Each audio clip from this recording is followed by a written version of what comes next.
Bien-aimés, nous sommes maintenant enfants de Dieu. Et ce que nous serons n'a pas encore été manifesté. Mais nous savons que lorsqu'il paraîtra, nous serons semblables à lui, parce que nous le verrons tel qu'il est. Quiconque a cette espérance en lui se purifie comme lui-même est pur. 1 Jean 3, 2, 3. Nous arrivons à cet aspect de ce peuple qui est sa propriété, et nous voyons qu'il est caractérisé par le fait qu'il attend sa venue. Il est donc constitué d'un ensemble de croyants, ayant une relation et une connaissance vivante du Dieu vivant, au milieu duquel il est vraiment le roi. C'est un peuple qui, bien que dans le monde, est séparé du monde. Quand nous arrivons à l'Apocalypse 21, nous voyons le plein dessein de Dieu réalisé, et en dépit de toute l'opposition de la puissance des ténèbres, Dieu a la sainte cité telle qu'il l'a désirée. Dans le chapitre 21 de l'Apocalypse, l'œuvre du Saint-Esprit est achevée. Et nous voudrions examiner avec l'aide du Seigneur quelques aspects de cette vision, laquelle présente des choses très importantes concernant la vie spirituelle du peuple de Dieu.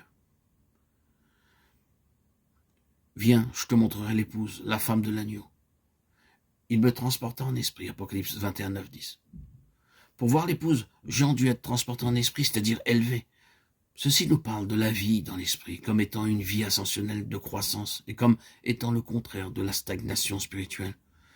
Nous ne pouvons voir ce qu'est l'Église, la maison de Dieu, que par cette vie donnée par l'Esprit, venue en nous lors de notre nouvelle naissance, la seule qui puisse nous ouvrir la compréhension des mystères célestes et nous amener dans l'expérience de ces choses. Nous ne devons pas négliger un si grand salut et comprendre que l'un des aspects du ministère du Saint-Esprit en nous est de nous faire entrer dans l'expérience de l'œuvre accomplie par Christ en notre faveur. Il y a 4 phases vitales et fondamentales à cette œuvre de Christ dans laquelle vous et moi nous étions aux yeux du Père lorsqu'elles se sont accomplies.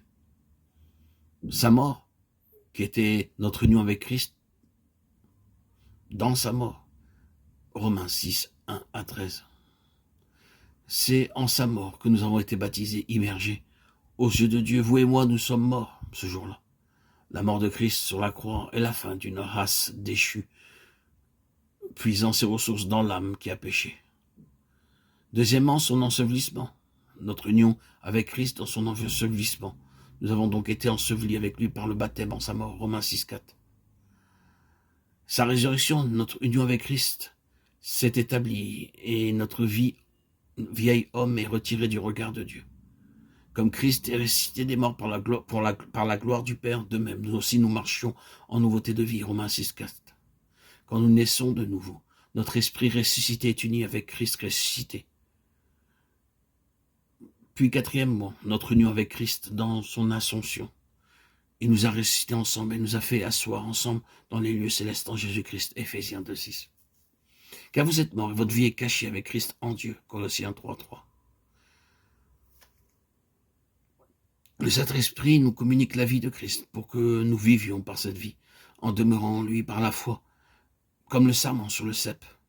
Pour vivre en Christ et par Christ, nous devons vivre pour lui, car il est mort pour tous, afin que ceux qui vivent ne vivent plus pour eux-mêmes, mais pour celui qui est mort et ressuscité pour eux. 2 Corinthiens 5, 15.